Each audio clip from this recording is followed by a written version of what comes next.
ரூத்தின் புஸ்தகம் 2ஆம் அதிகாரத்தை எல்லாரும் எடுத்துக்கொள்ளலாம். ரூத்தின் புஸ்தகம் ஸ்தோத்திரம் 2வது அதிகாரத்திலே 3வது வசனத்தை நாம் எல்லாரும் சேர்ந்து வாசிக்கலாமா?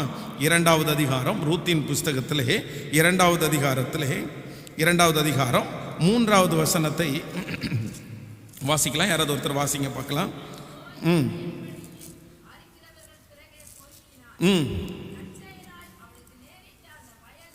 தற்செயலாய் நேரிட்ட அந்த வயல் நிலம்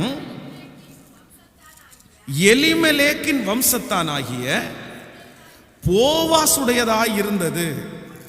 அப்பொழுது போவாஸ் பெத்லேமிலிருந்து வந்து கர்த்தர் உங்களோடு இருப்பாராக என்றார். அதற்கு அவர்கள், கர்த்தர் உம்மை ஆசீர்வதிப்பாராக என்றார். எல்லாரும் சேர்ந்து வாசிக்கலாம். ரூத்தின் புஸ்தகம் 2ஆம் அதிகாரம் 3வது வசனத்தை சேர்ந்து வாசிக்கலாமா? அவள் போய் வயல்வெளியில் அறுக்கிறவர்கள் பிறகு பொறுக்கினால் தற்செயலாய் அவளுக்கு நேரிட்ட அந்த வயல் நிலம் எலிமெலேக்கின் வம்சத்தானாகிய போவாசுடையதாய் இருந்தது. ஆமென் சொல்லுங்கள். ஆண்டவருடைய பிள்ளைகளே, இந்த இடத்துல இந்த ரூத்தினுடைய சம்பவத்தை குறித்து நமக்கு தெரியும். அப்படி என்றால் தன்னுடைய சொந்த நாடாகிய மோவாப் தேசத்தை விட்டு தன்னுடைய மாமியாரோடு சேர்ந்து இப்பொழுது அப்பத்தின் வீட்டிற்கு அவர்கள் வருகிறாங்க. அவங்க வரும்போது எல்லா சூழ்நிலைகளும் அங்கே மாற்றப்பட்டிருக்கிறது. தேசமெல்லாம் பஞ்சம் முடிந்து ஜனங்கள் அப்பொழுதுதான் கொஞ்சம் கொஞ்சமாய் விவசாயம் செய்து கொண்டிருக்கிறார்கள். பெரிய பெரிய ஆட்களுக்கு விவசாயம் இருக்குது. இவங்க 2 பேரும், ரூத்தும் நகோமியும், தன்னுடைய 2 பேருமே புருஷனை இழந்து ஒரு விதவையாக அந்த நாட்டுக்குள்ளே காலடி எடுத்து வைக்கிறாங்க. இவங்களுக்கு எங்க போறதுன்னு தெரியல. இந்த ரூத்து அந்த ஊருக்கு புதுமையானவள். அப்போ வீட்டிலேயே ஒருத்தருடைய மூஞ்சியை ஒருத்தர் பார்த்துட்டு இருக்க முடியாதுல்ல, சாப்பாடு சாப்பிடணும். அதனால அவர்கள் உற்சாகத்தோட போய் இந்த அறுக்கிறவர்கள் தூற்றி போடுறத, அவருடைய கைகளிலிருந்து விழுகிறத, ஏழைகள் பொறுக்கிறத இவங்க கொஞ்சம் கொஞ்சமாய் பொறுக்கிட்டு இருக்காங்க.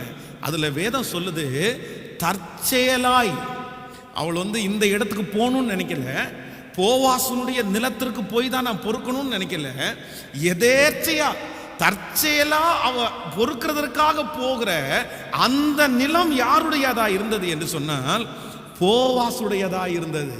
அப்போ நான் என்ன நம்புறேன் அப்படின்னா, ஆண்டவர் நமக்கு செய்கிற உதவியை எப்படி ஆண்டவரால் செய்ய முடியும் என்றால், நாம் எதிர்பாராத இடத்திலிருந்து நமக்கு ஒரு உதவியை அனுப்புறதற்கு கர்த்தருக்கு லேசான காரியம். எத்தனை பேர் ஆமோதிக்கிறீங்க? நான் நம்புறேன், நீங்க எதிர்பார்த்திருக்கிற நிறைய வாசல்கள் உங்களுக்கு அடைக்கப்படலாம். நீங்கள் இந்த இடத்துல வரும் அப்படின்னு எதிர்பார்க்கலாம். என் பிள்ளை செய்வான், எங்க அம்மா செய்வாங்க, எங்க அப்பா செய்வாங்க, எங்க மேனேஜர் செய்வாங்க. நீங்க நிறைய இடத்துல எதிர்பார்க்கலாம். இல்லைன்னா நீங்க ஆரம்பிச்ச, நீங்க செய்த இந்த காரியத்திலிருந்து நமக்கு ஒன்று வரும் அப்படின்னு நினைக்கலாம். ஆனால் நாம் எதிர்பார்த்துட்டு இருக்கிற எல்லாம் நமக்கு தோல்வி ஆகும்போது தேவன் நமக்கு உதவியை அவர் எப்படி செய்ய முடியும்னா, நீங்க எதிர்பாராத, நீங்க இங்க இருந்து வரும்னு நினைச்சிருக்க மாட்டீங்க, இந்த நபர் கொடுப்பாங்கன்னு நினைச்சிருக்க மாட்டீங்க, இந்த காரியத்திலிருந்து எனக்கு கிடைக்கும் என்று நினைக்க மாட்டீர்கள்.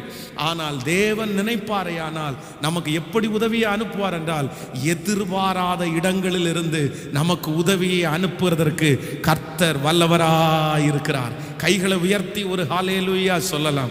இந்த மனிதனிடத்தில் என்ன இருக்கிறது? இந்த வியாபாரத்தில் இல்லைன்னா இந்த பிசினஸ்ல எனக்கு என்ன கிடைக்க போகுது? இந்த வேலையில நான் என்ன உயர போறேன்? இந்த வீடு விற்கிறதுனால எனக்கு என்ன கிடைக்க போகிறது? எந்த காரியத்திலே நீங்கள் எதிர்பார்க்காம இருக்கிறீங்களோ, ஆண்டவர் உங்களுக்கு உதவியை அனுப்பணும்னு வச்சா கர்த்தர் எப்படி அற்புதத்தை செய்வார் அப்படின்னா, நம்ம எதிர்பார்க்கவே மாட்டோம். ஆனா அந்த இடத்துல இருந்து தான் கர்த்தர் நமக்கு பெரிய ஆசீர்வாதத்தை கொடுக்கிறதற்கு வல்லவராக இருக்கிறார். இதற்கு ஒரு மிகப்பெரிய ஆதாரம் இந்த ரூத்தினுடைய வாழ்க்கை. அவங்க எதிர்பார்க்கவே இல்லை, அவங்களுக்கு அது தெரியவே தெரியாது. ஆனால் அடுத்த அதிகாரங்களில் வாசிக்கும் போது வேதம் சொல்லுது, எந்த நிலத்திலே அவர்கள் பொறுக்கினார்களோ அந்த நிலம் போவாசுடையதா இருந்தது. அந்த போவாஸ் இவர்களுக்கு கணவனாராய் மாற்றப்பட்டார். ஆமென் சொல்லுங்க. அவங்களுக்கு இது போவாசனுடைய நிலம்னு தெரியாது. எதேர்ச்சியா போன இடத்துல ஆண்டவர் என்ன பண்ணார்னா, உனக்கென்று ஒரு துணையை, உனக்கென்று ஒரு அற்புதத்தை இங்கே வைத்திருக்கிறேன் என்று கர்த்தர் ஆணித்தரமாய் அவர்களுக்கு செய்தார். நான் என்ன நம்புறேன் அப்படின்னா, இந்த 3வது செக்ஷன்ல வந்திருக்கிற உங்கள் ஒவ்வொருத்தருக்கும் தீர்க்க தரிசனமாய் நான் சொல்லுகிறேன், ஆண்டவர் உங்களுக்கு இந்த வருடம் முடிகிறதுக்குள்ளே ஒரு அற்புதத்தை செய்ய போகிறார். ஒரு உதவியை உங்களுக்கு அனுப்ப போகிறார். அந்த உதவி எப்படி வரப்போகிறது என்றால், நீங்கள் எதிர்பாராத இடத்திலிருந்து கர்த்தர் உங்களுக்காக ஒரு காரியத்தை கர்த்தர் செய்ய போகிறார். நம்புகிறவர்கள் முழு பலத்தோடு கரங்களை தட்டி, ஆண்டவரே நான் விசுவாசிக்கிறேன் என்று சொல்லுங்கள். ஆண்டவருடைய சமூகத்தில் சொல்லுங்கள், ஆண்டவரே நான் நம்புகிறேன், நான் எதிர்பாராத இடத்திலிருந்து, எனக்கு தெரியாது, ஆனால் கர்த்தர் அதை எனக்காக செய்து முடிக்கிறதற்கு அவர் வல்லவராயிருக்கிறார். ஹல்லேலூயா.